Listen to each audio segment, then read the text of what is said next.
வணக்கம். திரைப்படங்கள் மூலமாக எதையாவது கற்றுக்கொள்ள முடியுமா என்று கேட்குறோம். நிச்சயமாக திரைப்படமும் ஒரு வகையான கல்வி தான், அதில் மாற்றமே கிடையாது. எத்தனையோ நல்ல செய்திகளை பார்க்குறோம், பொழுதுபோக்கை பார்க்குறோம், நாம் அறியாத பலவற்றை அவர்கள் சொல்லித்தர்றாங்க. எத்தனையோ இருக்குது, குறைபாடுகள் இருக்குது, இல்லைன்னு நம்ம சொல்ல முடியாது. ஆனாலும் கூட சில மனிதர்கள் அந்த சினிமா உலகத்தையே பிரட்டி போடுற அளவுக்கு செஞ்சுருக்கிறாங்க. அப்படியான ஒரு மனிதர் யார் அப்படின்னு பார்த்தா,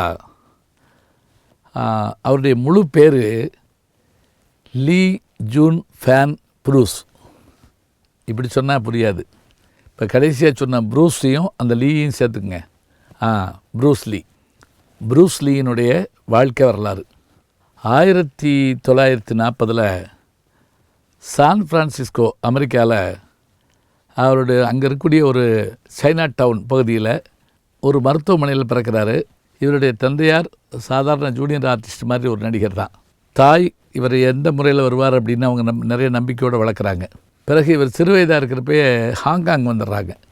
ஆனால் தன் பிள்ளை படித்து பெரிய ஆளாக வருவான் அப்படிங்கிறதுலாம் அவங்களுக்கு எண்ணம் இருக்குது. இவர் தன்னுடைய 18வது வயதில் திரும்ப சான் பிரான்சிஸ்கோ போகிறாரு. அங்கே இருந்துட்டு அப்புறம் சியாட்டிலில் கல்லூரியில் சேர்றாரு, படிக்கிறார். பிறகு இவருடைய தந்தையாருடைய முயற்சியின் காரணமாக இவர் சினிமாக்குள்ளே வர்றார். உங்களுக்கு தெரிஞ்சிருக்கோம், இவர் வாழ்ந்த காலம் அப்படின்னு பார்த்தா 33 ஆண்டுகள் தான். 40 பிறந்த இவர் 73 இறந்து போகிறார். அப்படி பார்க்கல 60-65களில் அமெரிக்க ஹாலிவுட் சினிமா உலகம் எப்படி இருந்திருக்கும். அப்போ தான் இவர் தற்காப்பு கலையாகிய சீன தற்காப்பு கலையாகிய மார்ஷியல் ஆர்ட் தற்காப்பு கலையை கல்லூரிகளில் மாணவர்களுக்கு கற்பிக்கிறார். அத்தோடு மட்டும் இல்லாமல் அவர் அதை படத்துலையும் கொண்டு காட்டுறார். அவருடைய படங்கள் அதிகமாக படம் ஒரு 10 படத்துக்கு மேலே இருக்காது. ஆனால் அந்த 10 படங்கள் எப்படி உலகத்தை ஒரு புரட்டுச்சு அப்படின்னா, அவருடைய முதல் படம் பிக் பாஸ். அதில் அவருடைய சண்டை போடுற வேகத்தை பார்த்த உடனே எல்லாருக்குமே ஒரு அதிர்வு ஏற்பட்டது. அதாவது பாம்பு எவ்வளோ வேகமாக கொத்துமோ அதை போல் அடிக்க வேண்டும் அப்படிங்கிற மாதிரியான ஒரு வேகம் அவர்கிட்ட இருக்கும். அவருடைய கண்கள் சின்னதாக இருக்கும். உடல் வலிவை அவரே உருவாக்கி கொண்டார். நுண் சாக்கு என்கின்ற ஒரு கருவியை இவரே உருவாக்குறார். அதாவது 2 பக்கமும் கட்டையும் நடுவில் செயினும். அதில் அந்த கட்டையை பிடிச்சிக்கிட்டு அந்த செயின் மூலமாக இன்னொரு கட்டையை தாக்குறது, மின்னல் வேகத்தில் தாக்கி அடிக்கிறது, கத்தியை சுற்றுற மாதிரி இப்படி சுற்றி அப்படி சுற்றி கொண்டு வருது. இதில் இந்த சண்டையில் பொய் இருக்கிற மாதிரியே நமக்கு தோணாது. அதே மாதிரி வே ஆஃப் ட்ராகன் ஒரு படம். ஆனால் அதெல்லாம் காட்டிலும் என்டர் த ட்ராகன் ஒரு படம் வந்ததுங்க 73 அநேகமாக.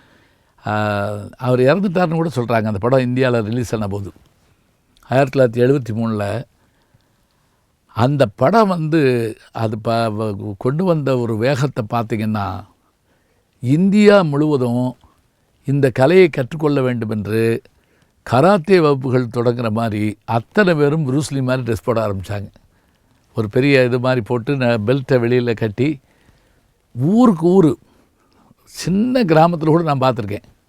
ப்ரூஸ் லீ படம் போட்டு அந்த பள்ளின்னு ஆரம்பித்து அது ஒரு ஆசிரியர் இந்த இதை சொல்லி கொடுத்துட்டுப்பார்.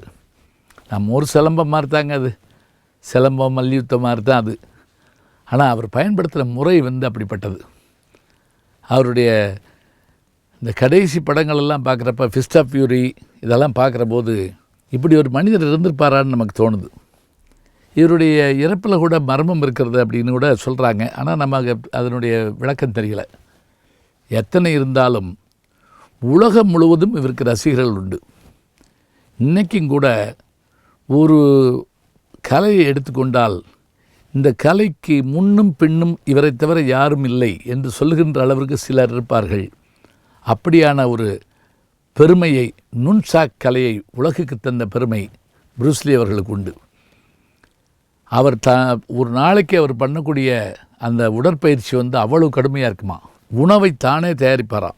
அத்தனையும் சத்துணவாக அவ்வளவும் இது பண்ணி தயார் பண்ணி உடம்பு வேர்க்காமல் இருக்க வேண்டும் என்பதற்காக அதற்கு சில பயிற்சிகள் எடுத்துக்கிட்டு, அதாவது இயல்பான ஒரு வீரர் படத்தில் வீரராக நடித்தார். இப்போ நமக்கு தெரியும், படத்தில் வீரராக நடிக்கிறதுன்னு சொன்னால் வீர தோற்றம் தெரியும். ஆனால் உண்மையில் அவர்கள் வீரர்களால் நமக்கு தெரியாது. அவர்களை கொண்டு போய் நம்ம மல்யுத்தத்திலேயோ அல்லது நம்ம பட்டாளத்திலேயோ இறக்க முடியாது. இவர் உண்மையிலேயே அதை கற்பித்த ஆசிரியர். ஆக கற்பித்ததோடு அதை உலகெங்கும் கொண்டு செல்வதற்கு சினிமா என்ற ஊடகத்தில் அவரை பரப்பினார். பின்னாடி கூட ஜாக்கி சான் சொல்கிறப்ப, புரூஸ்லி காலத்தில் நான் சினிமாக்குள்ளே துணை நடிகராக வந்துட்டேன், அந்த கலையில் அவரை வெல்ல முடியாது தெரிஞ்ச பிறகு தான் அவர் வேகத்திற்கும் வீரத்திற்கும் நம்மால் ஈடு கொடுக்க முடியாது என்று என்னுடைய சண்டை காட்சிகளில் நான் நகைச்சுவையை புகுத்தி கொண்டேன் என்று சொல்கிறார். என்றால் வீரம் என்றால் வேகம் என்றால் அது புரூஸ்லி தான். இப்போ கூட அவர் படத்தை எடுத்து பாருங்கள். அந்த படத்தை பார்த்துட்டு வெளியில் வர்றப்ப ஏற்படுற ரசிகனுக்கு ஏற்படுற ஒரு உற்சாகமும் மன எழுச்சியும் இப்போதும் ஏற்படும். புரூஸ்லி தன் வாழ்க்கையின் மூலமாக திரைப்படத்திற்கு பாடம் கற்பித்தவர். நல்ல செய்திகளை நாளும் சிந்திப்போம். நாளை சந்திப்போம்.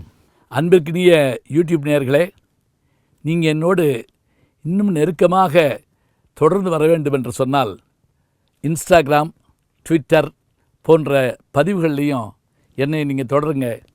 பின்தொடர்ந்து வாருங்கள். நாம் எல்லோரும் முன்தொடர்ந்து செல்வோம்.